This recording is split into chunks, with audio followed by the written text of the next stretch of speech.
Hello everyone, welcome back to the JEE Astro. And बेटा, आज के सेशन में आज के क्लास से हम लोग ऑर्गेनिक केमिस्ट्री शुरू करेंगे। ऑर्गेनिक केमिस्ट्री अपने आप में बहुत ही वास्ट टॉपिक है, बहुत बड़ा टॉपिक है, ठीक है। ऑर्गेनिक केमिस्ट्री को ऑब्वियस सी बात है, कुछ क्लासेस, नंबर ऑफ क्लासेस अगर मैं आपको बता दूं कि इतने क्लासेस में खत्म हो जाएगी, that is not correct to say. Better ये होगा कि इसको हम लोग चंक्स में पढ़ेंगे, आराम आराम से पढ़ेंगे, थोड़े थोड़े छोटे छोटे टॉपिक्स लेंगे, 5 10 10 मिनट के वीडियोस होंगे, ताकि आपको समझ में आने लगे कि ऑर्गेनिक केमिस्ट्री में आपको क्या करना है। देखो बेटा, ऑर्गेनिक केमिस्ट्री अगर ठीक से समझनी है तो सबसे ज्यादा इंपॉर्टेंट जो है इसमें वो ये है कि आपके नोट्स खुद के होने चाहिए, खुद के हैंड रिटन नोट्स होने चाहिए। कभी भी किसी बुक, किसी टाइप नोट्स या किसी प्रिंटेड फॉर्मेट के चक्कर में मत पढ़ना, ठीक है, क्योंकि ऑर्गेनिक केमिस्ट्री में अपने आप खुद के नोट्स बनाना बहुत जरूरी है, पहली चीज। दूसरी चीज बेटा ये है कि ऑर्गेनिक केमिस्ट्री में आपको रिवीजन बहुत जरूरी है। रिवीजन आपका बहुत अच्छे से होना चाहिए। जैसे अगर मैं आपको आज एक लेक्चर अपलोड कर रहा हूँ जस्ट फॉर एग्जांपल, तो आपको पहला क्लास तो ज्यादा समझने का नहीं है, बस एक ब्रीफ इंट्रोडक्शन देखेंगे ऑर्गेनिक केमिस्ट्री का हम लोग। लेकिन असल में जब जैसे जैसे सीक्वेंस आता जाएगा, जैसे जैसे लेक्चर्स प्रोसीड करते जाएंगे, वैसे वैसे आपको हर क्लास से पहले पिछला आना चाहिए। मतलब ये है कि ऑर्गेनिक केमिस्ट्री समझने के लिए पिछला जो आपने पढ़ा है ऑर्गेनिक केमिस्ट्री में, जो प्रीवियस टॉपिक्स हुए, वो आपको समझना बड़ा बहुत जरूरी है, ठीक है। मतलब ऐसा नहीं कि तुम पहला चैप्टर स्किप करके दूसरे में चले आओ या दूसरे में से तीसरे में चले आओ, अचानक से फोर्थ शुरू कर दो, नहीं। आपको पहले सीक्वेंस में चलना पड़ेगा कि पहला, दूसरा, तीसरा चैप्टर जो भी है या जो भी टॉपिक्स हैं, सब्सिक्वेंट टॉपिक्स, वो आपको पहले अच्छे से डिस्कस करना होना चाहिए और आपको आनी चाहिए बात कि भाई क्या हो रहा है। असल में रिवीजन बहुत जरूरी है। तो पहली चीज क्या है, नोट्स खुद के, और दूसरी चीज रिवीजन। ये दो चीजें, और इसके अलावा कुछ क्वेश्चंस जो होते हैं, जो भी क्वेश्चंस हम लोग लेंगे, वो आपको आने चाहिए अच्छे से, तभी हम लोग डिस्कस कर सकते हैं ऑर्गेनिक केमिस्ट्री को बहुत अच्छे अंदाज में, ठीक है बेटा। तो शुरू करते हैं, चलो। Organic chemistry, birth of organic chemistry, कैसे इसकी शुरुआत हुई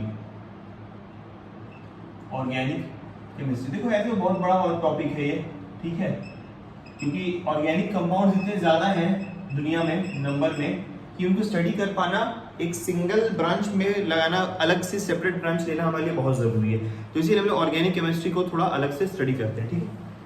अब हुआ क्या बेटा कि पहले जमाने में, प्रायर टू 1828, मतलब 19th सेंचुरी में, ये माना जाता था कि ऑर्गेनिक कंपाउंड्स लैब में सिंथेसाइज नहीं किए जा सकते। आप बोलोगे सर क्या?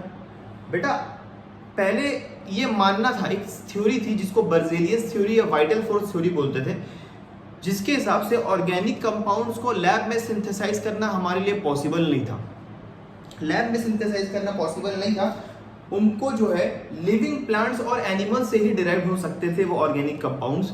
ये मानना था वाइटल फोर्स थ्योरी का। मतलब एक ऐसा मिस्टीरियस फोर्स है इन ऑर्गेनिक कंपाउंड्स में, जो कि लैब में, जिसकी वजह से वो सिंथेसाइज हम लोग नहीं कर सकते। इसी चीज को हमने कहा था, बर्जेलियस थ्योरी या वाइटल फोर्स थ्योरी कहा गया था, कि organic compounds can't be synthesised in lab, they are derived from living plants and animals. मतलब ऑर्गेनिक लिविंग प्लांट्स और एनिमल्स से ही मिलते हैं, ये लैब में सिंथेसाइज नहीं किए जा सकते। ये पहली मिसकंसेप्शन थी ऑर्गेनिक केमिस्ट्री की। तो लोगों ने सोचा भाई मेहनत करने की क्या जरूरत है, जब लैब में बनेगी तो लैब में बन ही नहीं सकती कोई चीज, तो फालतू में उसके लिए पैरेटस डिजाइन करना, उसके लिए टेम्परेचर, उसके लिए सारे अलग अलग रिएजेंट्स लाने की कोई जरूरत नहीं है। कुदरती तौर पे ऑर्गेनिक कंपाउंड्स बनते जाएंगे और उसे हम लोग सिंथेसाइज, उसको यूज करते जाएंगे हम लोग। लेकिन हुआ क्या अचानक से एक दिन कि वोलर नाम का एक साइंटिस्ट था, उसने एक दिन वो लैब में अचानक से कुछ काम कर रहा था, उसे पता नहीं था कि वो ऑर्गेनिक केमिस्ट्री को बर्थ दे देगा उसका वो एक्सपेरिमेंट। लेकिन जस्ट एक रैंडम इसका एक डे था। आप जानते होंगे जो ऑर्गेनिक केमिस्ट होते हैं, जो भी होते हैं, वो अलग अलग चीजें उस जमाने में, अब तो खैर बहुत सारी चीजें, इनोवेशंस आ चुके हैं, लेकिन उस जमाने में चीजें जो थी क्लियर नहीं थी, तो हर कोई अपने अपने हिसाब से एक्सपेरिमेंट करता रहता था। हर किसी को कुछ ना कुछ शौक रहता था कि भाई हमें ये डिस्कवर करना है, कुछ करना है, कुछ ना कुछ करते रहना है मतलब। तो एक आम दिन था वोलर की लाइफ में, वो लैब में था। वो असल में क्या कर रहा था, उसने क्या किया, अमोनियम क्लोराइड को पोटेशियम साइनाइड के साथ हीट किया, ठीक है। अमोनियम क्लोराइड उसने ले लिया था। अमोनियम क्लोराइड जानते होंगे आप क्या होता है, सब्लाइम होता है, सब्लिमेशन अंडरगो करता है। पोटेशियम साइनाइड ले लिया था इसने, potassium cyanide, this is ammonium chloride, इसका नाम मैं लिख दे रहा हूं, अमोनियम क्लोराइड, ठीक है। और ये है पोटेशियम साइनाइड। इसका स्ट्रक्चर क्या होगा, इस पे क्या होंगे बॉन्ड्स वो सब वाली बात है, अभी हमने डिस्कस नहीं करनी है। बस हमें ये देखना है कि अमोनियम क्लोराइड और पोटेशियम साइनाइड का रिएक्शन हुआ, और रिएक्शन कराने के बाद क्या हुआ कि K2SO4 इसमें से एलिमिनेट हो गया। K2SO4 एक आयनिक कंपाउंड है, वो इसमें क्या हो गया बेटा, एलिमिनेट हो गया। तो जो चीज बची हमारे पास, वो बची हमारे पास अमोनियम साइनाइड। पोटेशियम साइनाइड से क्या बन गया बेटा, अमोनियम साइनाइड।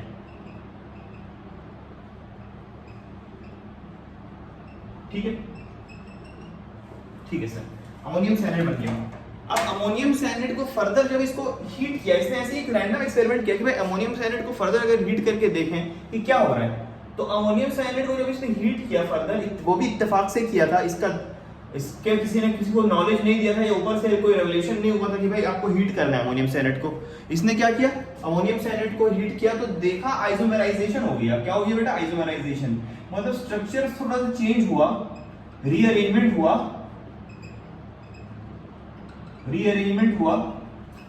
ठीक है, रीअरेंजमेंट हुआ, और आपके पास एक चीज बन के आ गई पोलर के पास, ये तो एक्सीडेंटली एक ऑर्गेनिक कंपाउंड डिस्कवर हो गया लैब में, जिसका नाम था यूरिया। मतलब कहने को वाइटल फोर्स थ्योरी के हिसाब से तो सिंथेसाइज लैब में नहीं हो सकता था ये कंपाउंड, लेकिन इत्तेफाक से, संयोग से, अचानक से, just by random experiment urea discover हो गया। तो ये एक वाइटल फोर्स थ्योरी को बहुत एक बड़ा ब्लो मिला, बर्जेलियस थ्योरी या वाइटल फोर्स थ्योरी को बहुत एक बड़ा झटका लगा, और ये जो सिंथेसिस था अमोनियम साइनाइड का in the lab by Wohler, this gave birth to organic chemistry. और ऑर्गेनिक केमिस्ट्री का जो एग्जिस्टेंस है लैब में कैसे हो सकता है, वो एक नया उसने स्पेक्ट्रम ले लिया। ठीक है, तो यूरिया जो था पहला ऑर्गेनिक कंपाउंड था जो सिंथेसाइज हुआ था लैब में। ऐसे तो प्लांट से एनिमल से मिलता था, ठीक है, लेकिन लैब में पहली बार ऑर्गेनिक कंपाउंड जो सिंथेसाइज हुआ था वो हुआ था यूरिया। हमारा यूरिया NH2CO NH2, इसका मॉलिक्यूलर मास 60 ग्राम पर मोल होता है। ठीक है, एक मोल का वजन इसका 60 ग्राम होता है। ठीक है, आप निकाल दोगे, नाइट्रोजन का मास 14, हाइड्रोजन का 1 और ऑक्सीजन का 16, कार्बन का 14 और 12 ऐड करोगे तो 60 ग्राम पर मोल आएगा। ठीक है, ठीक है sir. Therefore, vital force theory was rejected. Vital force theory was rejected या abandoned.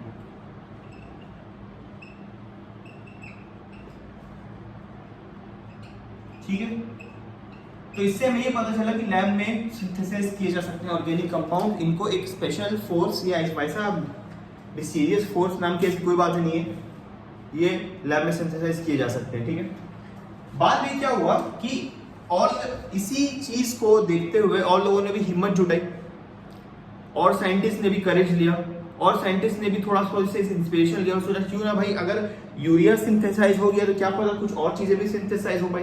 क्योंकि हर इंसान को, हर एक साइंटिस्ट को दूसरे से एक थोड़ी सी क्या कह सकते हैं आप, उनसे जलन सी होती थी, उनको अलग से उनकी एक जेलसी होती थी कि भाई उसने कर दिया तो मैं क्यों नहीं कर सकता, क्योंकि उनको डर रहता था कि इसको किसी से नोबेल प्राइज नहीं मिल जाए। मतलब वोलर ने जो सिंथेसाइज किया ऑर्गेनिक कंपाउंड पहला लैब में, तो कहीं ना कहीं ये बात चुभ रही थी दूसरे साइंटिस्ट को, दूसरे केमिस्ट को, और उसने सोचा कि भाई हम भी इसको जरा क्या करें, लैब में सिंथेसाइज करने की सोचे।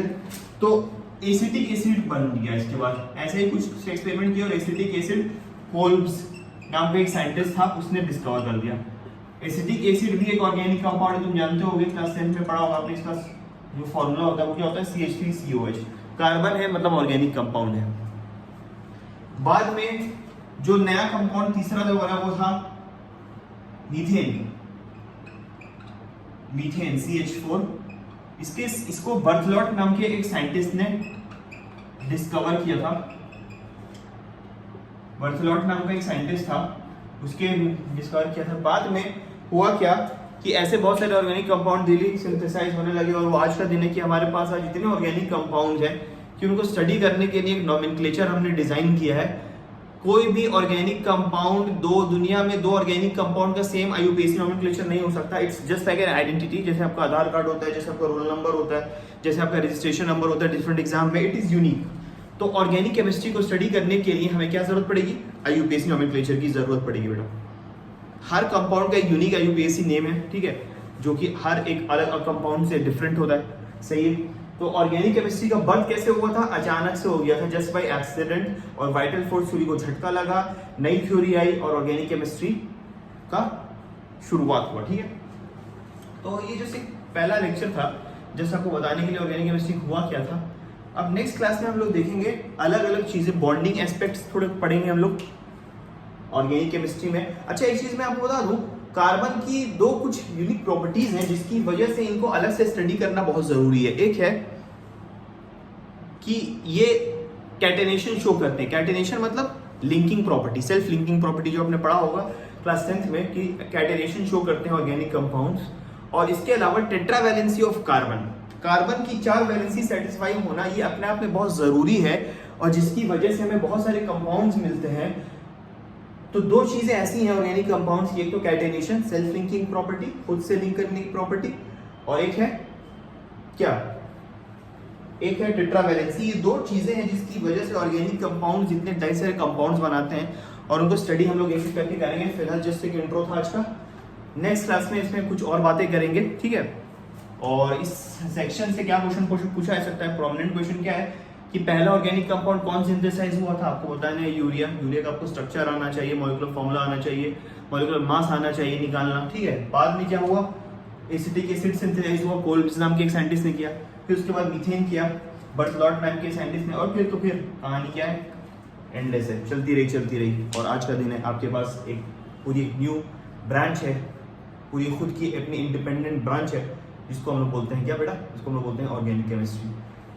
तफसील से बातें इसमें और होती रहेंगी, अभी तो बस एक चीज वो था, इंट्रो था। ठीक है, तो ये हो गई birth of organic chemistry in lab. ठीक है बेटा, थैंक यू।